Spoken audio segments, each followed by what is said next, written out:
ഭഗവാൻ നാരായണ, അതായത് പ്രപഞ്ച പിതാവായ, നമ്മളുടെ എല്ലാം പിതാവായ ആത്മീയ പിതാവ് എന്ന് പറയാം, സ്പിരിച്വൽ പപ്പയാണ്. അപ്പൊ നമ്മുടെ എല്ലാം പിതാവായ നാരായണൻ നമ്മൾ മനുഷ്യരെ സൃഷ്ടിച്ചിരിക്കുന്ന 3 രീതിയിലാണ്. സ്വഭാവ ഗുണങ്ങൾ അഥവാ മൂല്യങ്ങളുടെ അടിസ്ഥാനത്തിൽ 3 തരം മനുഷ്യരെയാണ് ഭഗവാൻ സൃഷ്ടിച്ചിരിക്കുന്നത്. ഈ മനുഷ്യരെയാണ് നാം വിഷ്ണുവെന്നും ബ്രഹ്മാവെന്നും ശിവനെന്നും വിളിക്കുന്നത്. അപ്പൊ വിഷ്ണു എന്ന് പറഞ്ഞാല് അത് പോസിറ്റീവാണ്, അതിനെ സാത്വികം എന്ന് പറയുന്നു. അത് സ്വർണത്തിനെ പോലെ മൂല്യമുള്ളതാണ്. വിഷ്ണുവിനെ ആരാധിക്കുന്ന നല്ലവരായ മനുഷ്യരെ നമ്മൾ ദേവന്മാർ അഥവാ വൈഷ്ണവർ എന്ന് പറയുന്നു. രണ്ടാമത്തെ കൂട്ടർ എന്ന് പറയുന്നത് ബ്രഹ്മാവിനെ ആരാധിക്കുന്ന മനുഷ്യരാണ്. ഇവരുടെ ഊർജം എന്ന് പറയുന്നത് 0 ആണ്. വിഷ്ണുവിന്റെ ഊർജം പോസിറ്റീവ് ആണെങ്കിൽ ബ്രഹ്മാവിന്റെ ഊർജം എന്ന് പറയുന്നത് 0 ആണ്. ഇവര് നമ്മൾ ന്യൂട്രൽ എനർജി ഉള്ളവരെന്നും പറയുന്നുണ്ട്.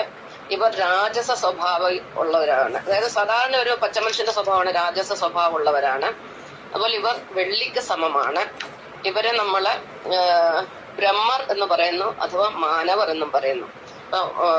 വിഷ്ണുവിനെ ആരാധിക്കുന്ന ആദ്യത്തെ കൂട്ടർ മനുഷ്യരെ, നന്മയുള്ളവരെ നമ്മൾ ദേവന്മാർ അഥവാ വൈഷ്ണവർ എന്ന് പറയുമ്പോൾ, ബ്രഹ്മാവിനെ ആരാധിക്കുന്ന സാധാരണ മനുഷ്യരെ നമ്മൾ ബ്രഹ്മർ അഥവാ മാനവർ എന്ന് പറയുന്നു.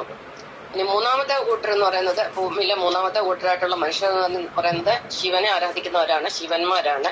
ഇവർ നെഗറ്റീവ് ഊർജമുള്ളതും തിന്മയിലേക്ക് പോകുന്നവരും ആണ്. ഇവരെ ശൈവർ അഥവാ അസുരന്മാർ എന്ന് വിളിക്കുന്നു. ഇവരെ താമസന്മാരെന്നും വിളിക്കുന്നു. വിഷ്ണു എന്ന് പറയുന്ന പോസിറ്റീവ് എനർജിയാണ്, സാത്വികമാണ്. ബ്രഹ്മാവ് എന്ന് പറയുന്നത് 0 എനർജിയാണ്, ന്യൂട്രൽ ആണ്, അതെല്ലാത്തിലും ഉൾപ്പെടും. ശിവൻ എന്ന് പറയുന്നത് നെഗറ്റീവാണ്, തിന്മയാണ്, അതിനെ താമസ എനർജി എന്ന് പറയും. അപ്പം വിഷ്ണു എന്ന് പറയുന്നത് പോസിറ്റീവ് എനർജി ഉള്ള സാത്വിക രൂപിയാണ്. ശിവൻ എന്ന് പറയുന്ന നെഗറ്റീവ് എനർജി ഉള്ള താമസ രൂപിയാണ്. ഈ ശിവനെ ആരാധിക്കുന്നവരെ നമ്മൾ അസുരന്മാരെന്ന് പറയുന്നു. അതുപോലെ അവരെ നമ്മൾ താമസന്മാരെന്നും പറയുന്നുണ്ട്. ഇനി അടുത്തത്, അതിനോട് ഒരു കാര്യം കൂടെ പറയാൻ മറന്നുപോയി. താമസന്മാർ മാത്രമല്ല, ഇവർ ഇരുമ്പിന് തുല്യമാണ്. കാരണം ഇവർക്ക് ശാരീരിക ബലം കൂടുതലുള്ളവരാണ്, അക്രമമൊക്കെ ചെയ്യുന്നവരാണല്ലോ. അപ്പൊ ഇവര് ഇരുമ്പിന് തുല്യം.